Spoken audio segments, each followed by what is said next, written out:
Saúde, irmãos, com a paz do Senhor. Amém. Estou feliz de estar mais uma vez na casa do Pai. Estou feliz pela oportunidade de poder estar ministrar a palavra do Senhor mais uma vez. E essa palavra veio diretamente do coração do Senhor. Isso eu garanto, os irmãos. Eu resisti a essa palavra. Essa semana, Deus teve que pessoalmente, literalmente, vir falar com as palavras dele comigo. Fala, porque eu que estou mandando. E não foi fácil, não. Mas nós somos um povo obediente. Não dá para viver sem Jesus, não dá. Amém. Irmão Rodrigo, você não sabe como aquele hino foi apropriado. Já estou crucificado com Cristo. Louvado é o nome do Senhor. Hoje pela tarde, pastor Edson me mandou um vídeo. O vídeo começa com um homem revoltado e terminou com um pastor revoltado. Porque o vídeo era uma montagem de várias pessoas recebendo vacina, mas não recebendo a vacina. Vários idosos, as pessoas colocavam a agulha e só enfiava e tirava e não apertava ali para injetar nada. Mas o que me revoltou naquele vídeo não foi a atrocidade daquelas pessoas, daqueles assassinos, enfermeiros, assassinos. O sangue daqueles idosos está sobre a cabeça deles e que Deus trate com aquelas pessoas. Mas o que me revoltou foi a primeira mulher que falou no vídeo, que entrou e falou assim: graças a Deus, agora o Senhor já está mais protegido. E fez de conta que tinha injetado uma vacina naquele senhor idoso. Aquilo me deu uma raiva. Não é à toa que a Bíblia diz que o nome do Senhor é blasfemado no mundo por nossa culpa. Por nossa culpa. Por causa dos que guardam, os que são supostos a guardar a verdade e a justiça de Deus e as leis, são aqueles que desfazem, que distorcem. Aqueles que usam o nome do Senhor, aqueles que são chamados pelo nome do Senhor, mas usam o nome dele para fazer atrocidades, para fazer coisas erradas. É isso que dói mais. Essa palavra nessa noite, eu gostaria de convidar os irmãos para abrir suas Bíblias comigo. Em João, no capítulo 19, no versículo 5, eu vou fazer uma leitura. Essa leitura tem a ver com os últimos momentos do julgamento de Jesus Cristo, antes da sua crucificação. João, capítulo 19, versículo 5.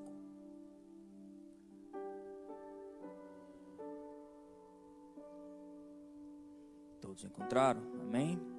A palavra do Senhor diz assim: saiu, pois, Jesus, levando a coroa de espinhos e a veste de púrpura, e disse-lhes Pilatos: eis aqui o homem. Vendo-o, pois, os principais dos sacerdotes e os servos gritaram, dizendo: crucifica-o, crucifica-o. Disse-lhes Pilatos: tomai-o vós e crucificai-o, porque eu nenhum crime acho nele. Responderam-lhe os judeus: nós temos uma lei, e segundo a nossa lei deve morrer, porque se fez filho de Deus. E Pilatos, quando ouviu essa palavra, mais atemorizado ficou. E entrou outra vez na audiência e disse a Jesus: de onde és tu? Mas Jesus não lhe deu resposta. Disse-lhe, pois, Pilatos: não me falas a mim? Não sabes tu que tenho poder para te crucificar e tenho poder para te soltar? Respondeu Jesus: nenhum poder terias contra mim, se de cima não te fosse dado. Mas aquele que me entregou a ti, maior pecado tem. Desde então Pilatos procurava soltá-lo, mas os judeus gritavam, dizendo: se soltas este, não és amigo de César. Qualquer que se faz rei é contra César. Ouvindo, pois, Pilatos esse dito, levou Jesus fora e assentou-se no tribunal, no lugar chamado Litóstrotos, e em hebraico o nome é Gabatá. E era a preparação da Páscoa e quase a hora sexta. E disse aos judeus: eis aqui o vosso rei. Mas eles bradaram: tira, tira, crucifica-o. Disse-lhes Pilatos: hei de crucificar o vosso rei?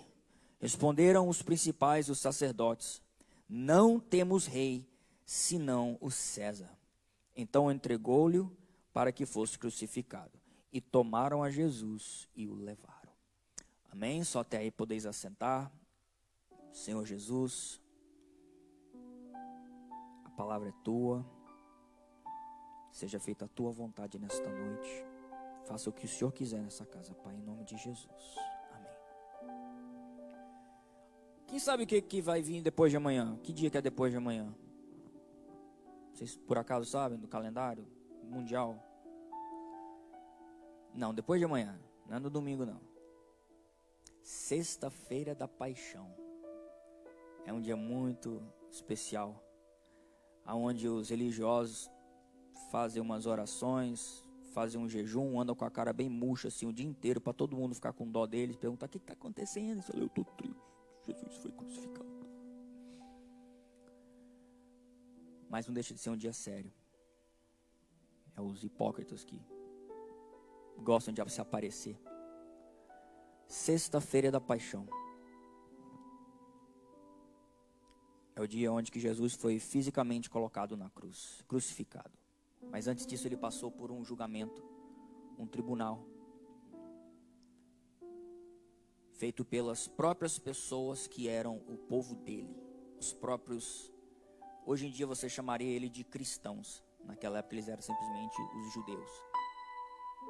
Mas eles criam no mesmo Deus que nós cremos. Eles seguiam e obedeciam o mesmo Deus que nós obedecemos. Então eles não eram um povo ímpio, eles não eram nossos inimigos, eles eram nossos irmãos. E esse foi o povo que levou Jesus à morte. E a palavra que o Senhor colocou no meu coração, eu queria trazer um pouquinho para os irmãos a respeito do povo, das personalidades daquele povo, que tipo de povo que eles eram, e aprender um pouquinho sobre aquele povo e talvez um pouquinho sobre nós mesmos. Há 2 ou 3 dias atrás entrou uma frase no meu coração, eu não consegui tirar mais essa frase no meu coração, essa frase virou uma palavra. E a frase dizia assim: a fraqueza da maldade e a maldade da fraqueza. São 2 comportamentos, 2 personalidades, 2 tipos de pessoas que nas suas vidas exibem e vivificam a fraqueza da maldade e a maldade da fraqueza. Eu vou explicar o que significa isso. Mas o que isso tem a ver conosco, com a crucificação de Cristo? Nós vamos ter que ver a história da crucificação para entender. E vamos olhar primeiro os judeus, a parte deles, o que aconteceu, o que eles fizeram. Vou tentar trazer uma explicação bem breve do julgamento de Jesus Cristo, para nós entendermos o ponto de vista deles. Eles eram religiosos, eles eram acomodados, eles eram naturalmente malignos, não muito diferente de nós, nas intenções deles.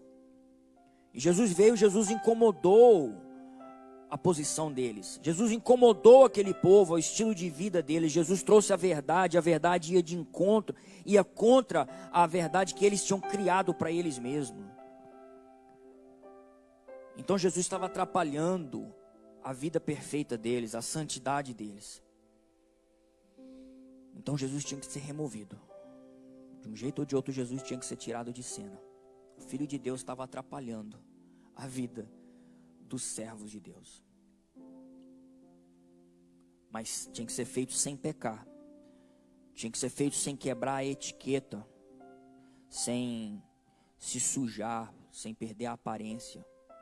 Porque afinal de contas eles eram santos, servos de Deus. Essa é a fraqueza da maldade. Os que queriam fazer o mal não podiam.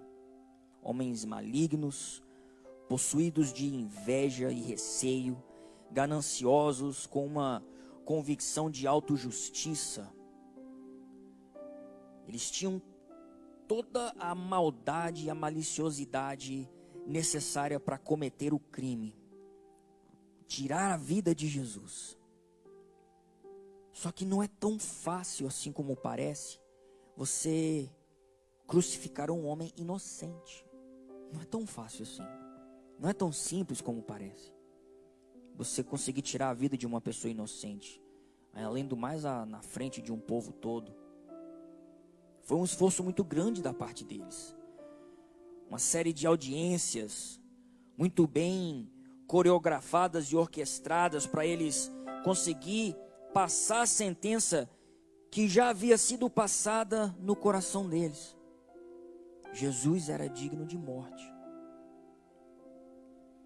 Então eles faziam tudo certo pela frente e tudo errado por trás. Porque eles não podiam fazer abertamente, sem que as suas verdadeiras intenções fossem expostas. A fraqueza da maldade. Eles queriam, mas não podiam. Então acharam uma maneira suja e covarde de alcançar o seu propósito. A história para mim começa no jardim do Getsêmani, no meio da noite. No meio da noite. Primeiro Jesus é traído por Judas quando ele chega, dá um beijo nele, os soldados ali, chega aquele monte de homens. Eles chegam ali com espadas e porretes para pegar ele. Jesus, primeira coisa que ele fala, vocês chegaram aqui com espadas e porretes para me prender? Como se eu fosse um ladrão. Ele falou, eu estava com vocês todos os dias nos templos, pregando nas sinagogas.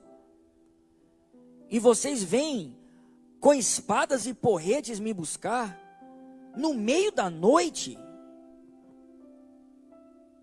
E Jesus virou para eles e falou, mas eu entendo. Essa é a sua hora e o poder das trevas. O que significa isso? Quando o povo sujo, povo maligno, eles usam horas oportunas, onde que as pessoas estão com a sua guarda baixada, para eles virem atacar. E geralmente, usando a cobertura das trevas da noite, como ladrões, salteadores, eles que eram, na verdade, acusando Jesus de ser. Então eles pegam Jesus e levam Jesus até Anás, que era o ex-sumo sacerdote. Anás, o que aconteceu com Anás é que ele era o sumo sacerdote. Quando os romanos tomaram posse de Israel, eles tiraram Anás do cargo dele. Mas para os judeus, o cargo de sumo sacerdote é um cargo vitalício, significa um cargo para a vida toda. E 2 anos depois, eles elegeram Caifás, que era o genro de Anás, para ser o sumo sacerdote. Mas os judeus não aceitavam muito bem. Para eles, na mente e no coração deles, Anás ainda era o sumo sacerdote. Ele ainda tinha muita autoridade, muito poder. Então eles levaram Jesus primeiro a Anás. E Anás questionou Jesus a respeito da doutrina dele. O que ele ensinava para o povo. E Jesus virou para ele e falou, por que você não pergunta para eles? Eu nunca ensinei nada escondido a ninguém.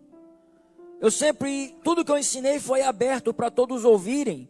Então se você quer saber sobre o que eu ensino, pergunta para eles. E um dos serventes, se sentindo insultado, falou, como que você se ousa falar assim com o sumo sacerdote? Primeiro já chegou e deu uma bofetada em Jesus. Outra versão diz que ele bateu com a mão aberta, ele bateu com a palma da mão. E Jesus olhou para ele e falou, por que você está me batendo? Se eu fiz algo mal, traga as testemunhas. Mas se eu fiz algo bom, por que você me bate? Por que me feres? Mas não havia testemunhas. Não existiam testemunhas contra Jesus. Então eles não fizeram mais nada. Pegaram ele, levaram ele a Caifás, ainda no meio da noite, que era o sumo sacerdote daquele momento. E Caifás então começa a interrogar Jesus.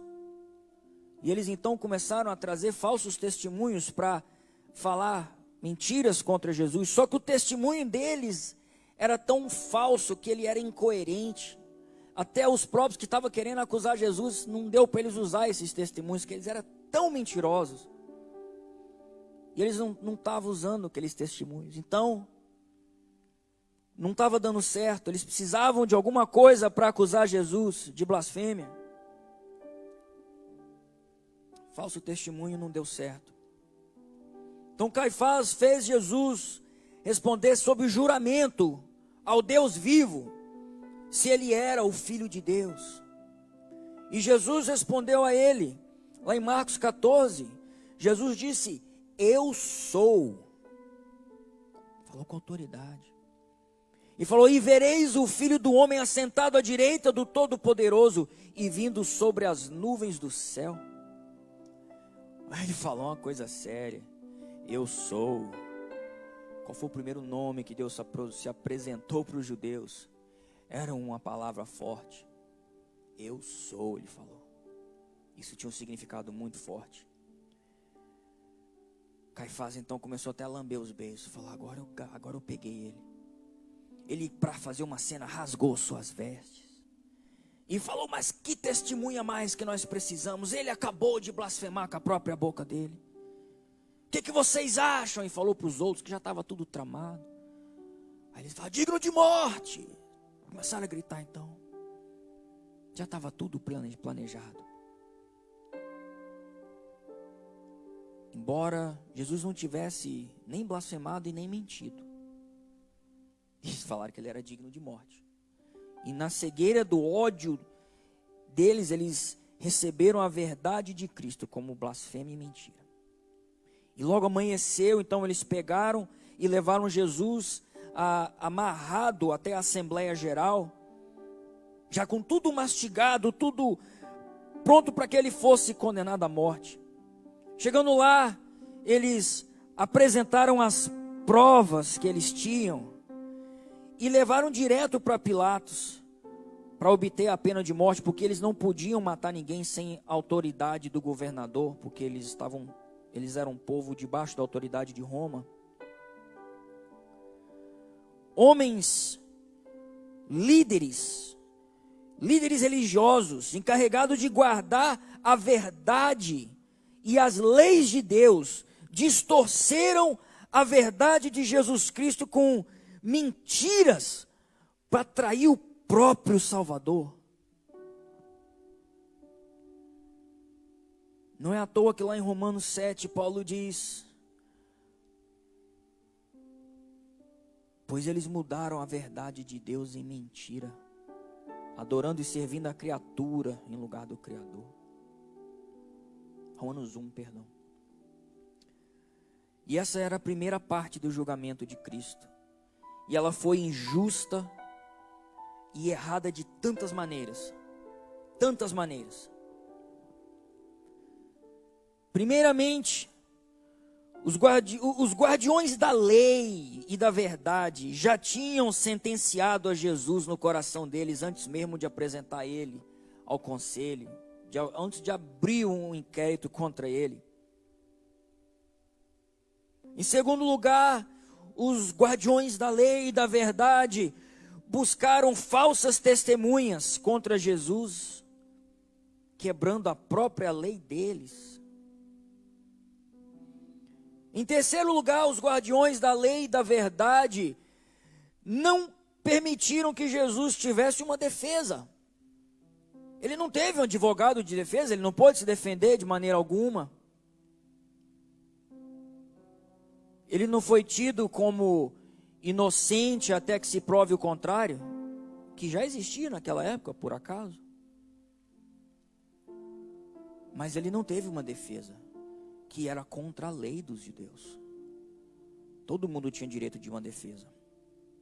Em quarto lugar, eles buscaram Jesus à noite, no meio da noite, quando tudo por debaixo, tudo por escondido, que também era contra a lei deles. Em quinto lugar, Jesus era para ter sido levado imediatamente para o Conselho Geral, para a Assembleia do Supremo Conselho, não para a casa de um sumo sacerdote, nem do outro. Isso era errado e contra a lei deles. Em sexto lugar, Caifás obrigou Jesus a responder sob juramento perante Deus. E quando Jesus respondeu a verdade, Caifás usou a verdade de Jesus para incriminar a ele mesmo. Jesus, irmãos, ele passou um julgamento injusto. Injusto. Ele sofreu a injustiça e a condenação. A injusta condenação. Para nos poupar de um julgamento justo. Eu vou falar isso de novo. Jesus passou por um julgamento injusto para nos poupar de um julgamento justo.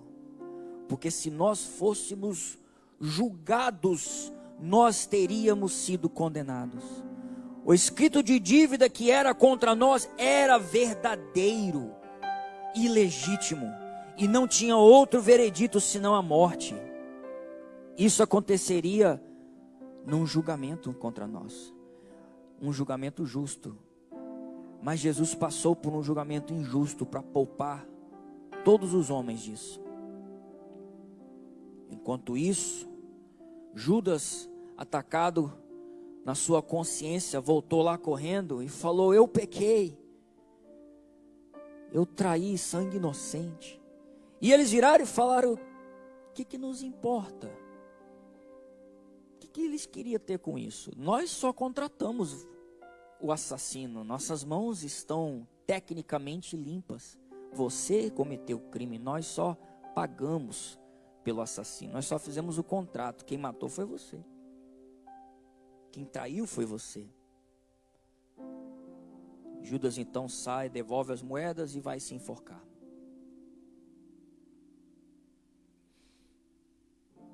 Então os judeus pegam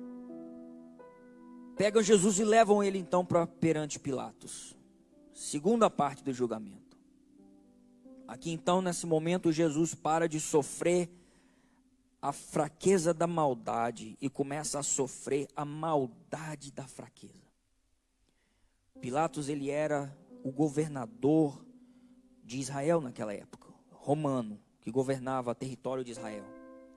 Na verdade, o nome dele era Augustus, mas ele não gostava do nome dele, ele achava o nome dele fraco. E os romanos tinham obsessão com o nome forte. Então ele se deu a si mesmo o nome de Pilatos. Na verdade, a palavra Pilatos não é nem um nome, é um título. Então o nome dele, o nome de Pôncio Pilatos era um título em vez de um nome, mas ficou como o nome dele. Um nome mais poderoso aos olhos deles. Ele era um homem cínico, ele era um homem arrogante, ele era um homem ganancioso, mas também ele era um homem fraco, ele era um homem inconstante, ele era um homem covarde e sem moral. Essa era a natureza de Pilatos. Ele tinha acabado naquela época de lidar com uma revolta dos judeus por outros assuntos e tinha causado uns problemas para ele com o imperador da Roma.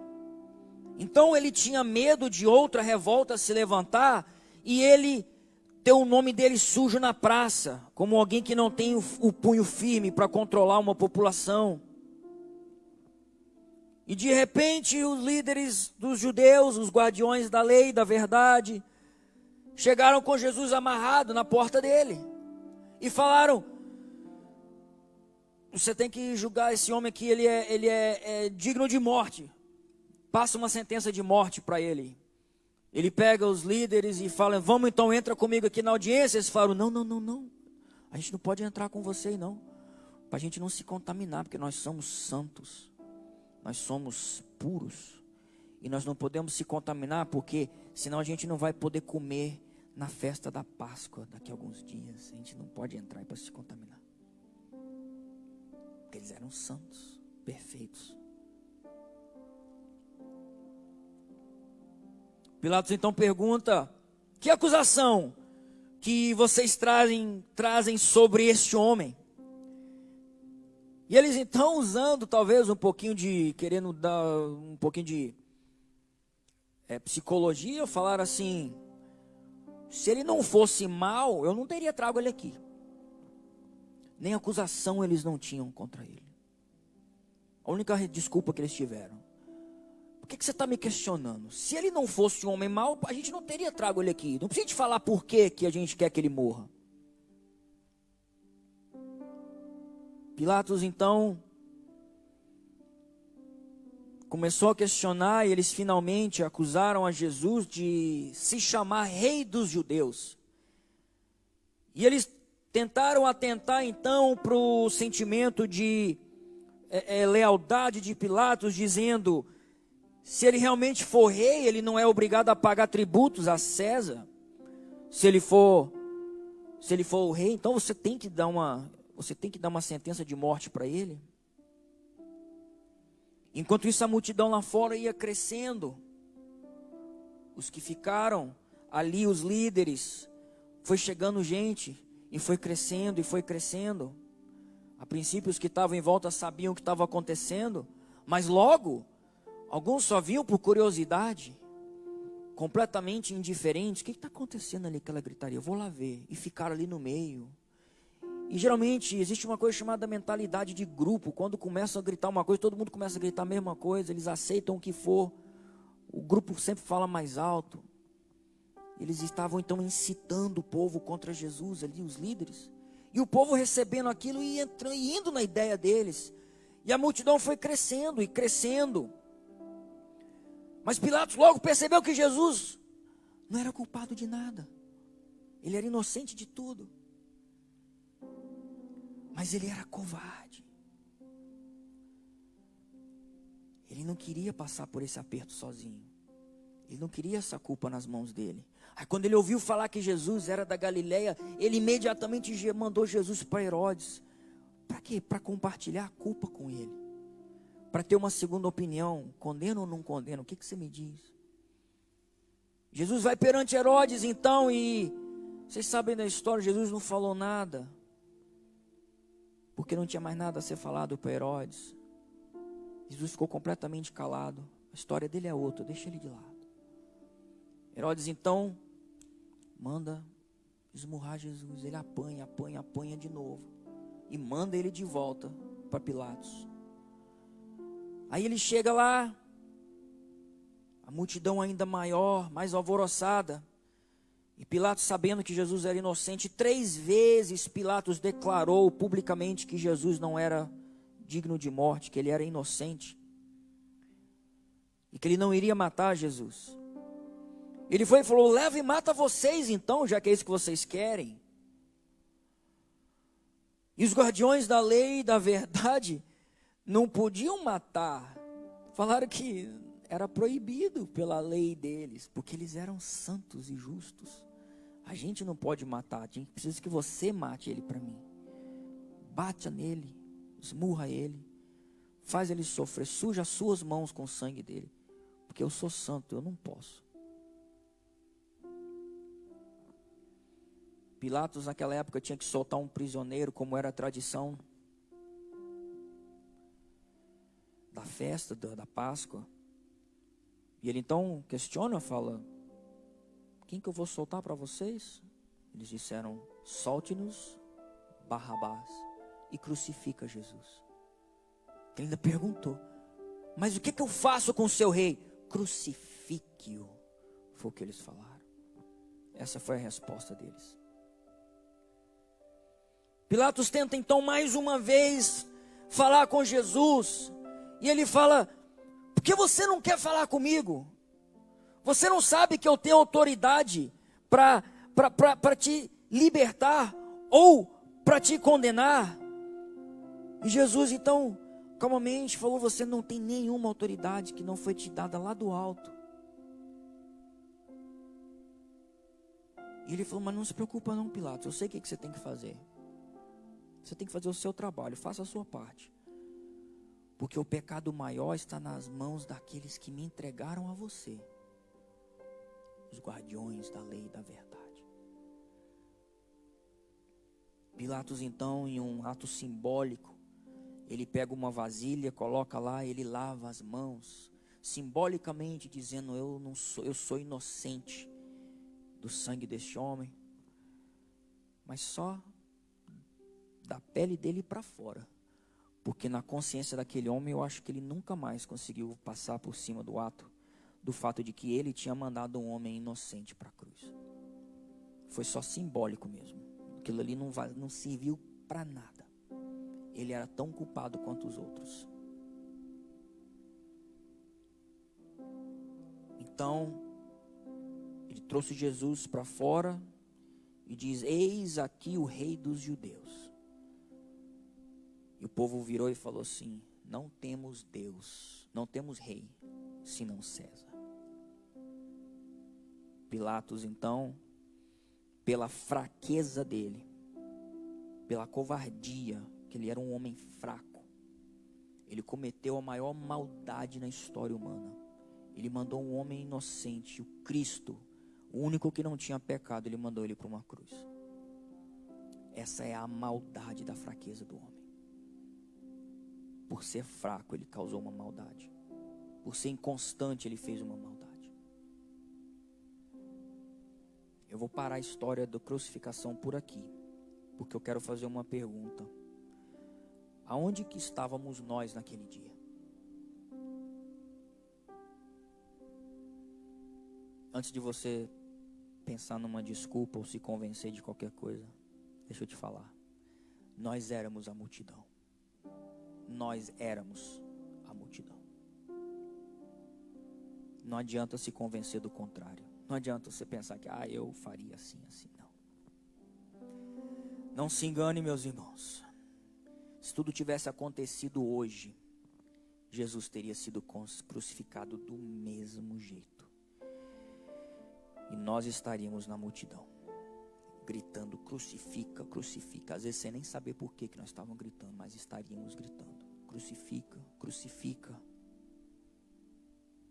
Talvez segurando um celular na mão para filmar o que estava acontecendo e depois colocar no Face. Acendendo a lanterninha para ajudar a imagem a ficar melhor. Assim como o pecado de Adão foi imputado a toda a humanidade, a todos os homens, da mesma forma, todos nós estávamos ali, crucificando Jesus naquele dia. Existia uma pessoa naquela multidão representando cada um de nós naquele dia. Não importa a sua personalidade, não importa o seu gosto, não importa o que você acha que é certo ou errado, você e eu estávamos representados naquela multidão naquele dia. Nós estávamos ali, gritando para crucificar o Redentor. Nós estávamos manifestando ou a fraqueza da maldade ou a maldade da fraqueza. E nós continuamos crucificando Jesus Cristo todos os dias da nossa vida. Nós, os guardiões da verdade e da lei e da santidade, nós vivemos vidas sem integridade, onde nossa palavra hoje em dia não é mais sim, sim e não, não. E, aliás, já faz muito tempo que não é. Nós temos coragem de planejar abertamente uma mentira para contar para uma pessoa, talvez para não magoar aquela pessoa, ou sei lá por que razão, com boas intenções talvez, mas tem um ditado popular que diz que o inferno está cheio de boas intenções, e é uma verdade. Nós não perdemos uma chance de tomar uma vantagem de uma situação, mesmo às custas de um dos nossos irmãos. Nós não temos mais coragem de tratar das nossas diferenças cara a cara. Nós passamos o tempo todo falando mal das pessoas pelas costas e sendo falsos cara a cara. Eu te amo, pastor. Eu te amo, meu irmão. Não precisa nem de ser irmão da igreja. Pode ser, você é meu amigo, cara. Mas pelas costas. Maquinamos o mal pelas escondidas, para não sermos expostos. Achando que se ninguém ficar sabendo do nosso envolvimento, então talvez não é pecado, ou não é errado, ou vai passar. Talvez Deus vai esquecer do que eu fiz, quem sabe, tomara. O tempo todo que isso acontece, o nosso coração já está podre, corrompido com mágoas, invejas, malícia, rancores. Não existe mais perdão, não existe mais reconciliação. Sim, meus irmãos, nós estávamos na multidão. Existe uma natureza dentro de nós, contrária inteiramente à natureza do Cordeiro. E essa natureza, ela constantemente clama: eu quero Barrabás, crucifique a Jesus então. Outrora esse rebelde que existe dentro de nós, ele grita: eu não tenho rei senão César. Paulo fez uma exclamação tão perfeita. Ele disse: miserável homem que eu sou, quem me livrará do corpo dessa morte? Hoje é quarta-feira.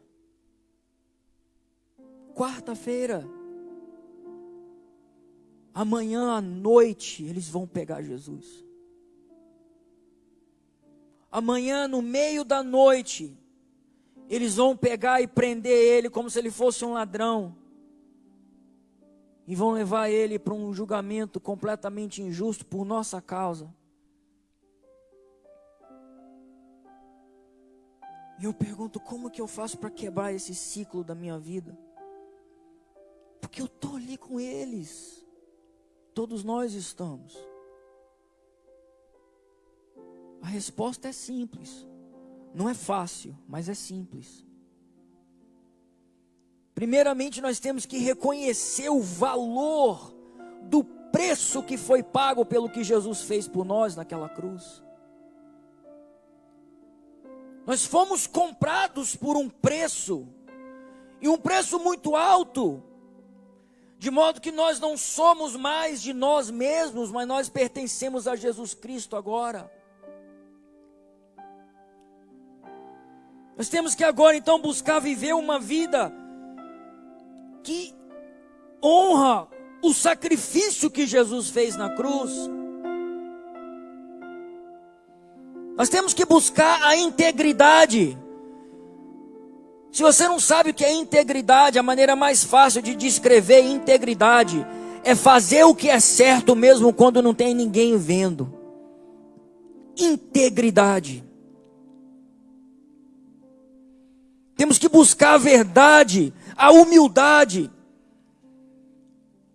Temos que estar dispostos a mudar e a melhorar quando o Espírito Santo nos toca e tenta nos ensinar algo novo para a nossa vida. Temos que quebrar essa dureza do nosso coração, tendo coragem de dizer a verdade, custe o que custar, tendo a ousadia de fazer o que é certo, mesmo quando nos custar algo. É assim que nós começamos a quebrar esse ciclo vicioso na nossa vida. Por fim, nós temos que buscar viver uma vida que exalta o amor, a gratidão e a obediência. É assim que nós quebramos esse ciclo na nossa vida. Fora isso, nós ainda estamos no meio da multidão. Nós, os guardiões da lei e da verdade, santos, puros, dignos, estamos no meio da multidão, com os nossos comportamentos, com a nossa fraqueza, vivificando a fraqueza da maldade ou a maldade da fraqueza. E não se esqueça, o pecador maior foi o que entregou Jesus a Pilatos, que foi nós. O pecado maior foi o nosso. O próprio Jesus disse. Vamos colocar de pé nessa hora. Eu quero fazer uma pergunta. Onde está você? Aonde que você está na sua vida, na sua caminhada com Cristo?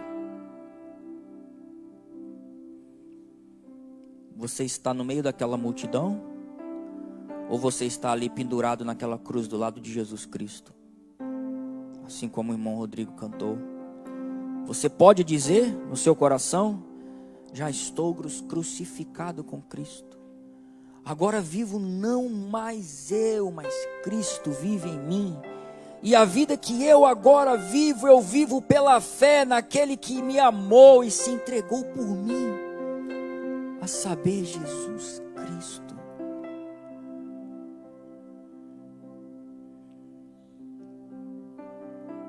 Se não for assim, irmãos, nós estamos na multidão. Nós estamos na multidão. Crentes, mas estamos na multidão. Eu falei que eu lutei contra essa palavra, mas foi o que Deus colocou no meu coração. Ele literalmente teve que virar para mim e falar: você não vai pregar o que você quer, você vai pregar o que eu estou mandando. Deus precisava de falar isso para alguém aqui nessa noite. Essa foi a inteiridade da palavra, eu não deixei nada de fora. Os que estão aqui dentro nessa noite, que estão ouvindo essa palavra, Deus tem algo para fazer nas nossas vidas, mas Ele precisa que a gente tenha um pouquinho mais de integridade. Ele precisa que nós saímos daquela multidão. E cada vez que nós tomamos o passo de não participar, de não tomar parte nas coisas erradas que nós vimos, cada vez que nós falamos a verdade, cada vez que nós não aceitamos a mentira, cada vez que nós colocamos o amor primeiro, cumprindo o único mandamento deixado por Jesus Cristo, nós damos um passo para trás. A multidão fica e você dá um passo. Faz outra coisa, dá mais outro passo. E de repente você está longe. Você já está até de costas e andando um caminho completamente contrário ao caminho desse mundo, ao caminho da multidão. A Bíblia fala que a palavra do Senhor não volta vazia. Eu peço ao Senhor nessa noite que Ele possa falar mais aos corações daqueles que ouviram essa palavra. Porque ela passou primeiro no meu coração, para me mudar. E espero que ela possa fazer o mesmo pelos irmãos, amém? Vamos dar uma salva de palmas ao Senhor, porque Ele merece.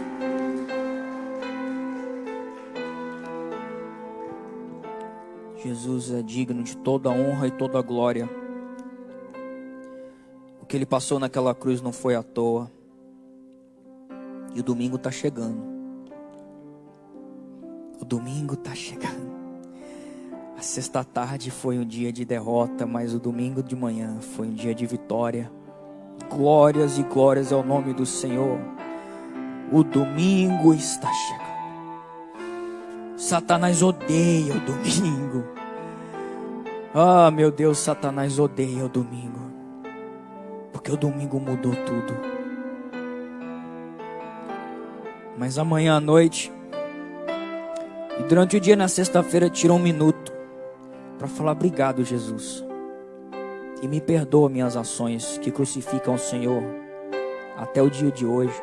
E me ensina a ser diferente. para honra e glória do teu próprio nome, Senhor. Amém. Amém. Glórias e glórias ao Senhor.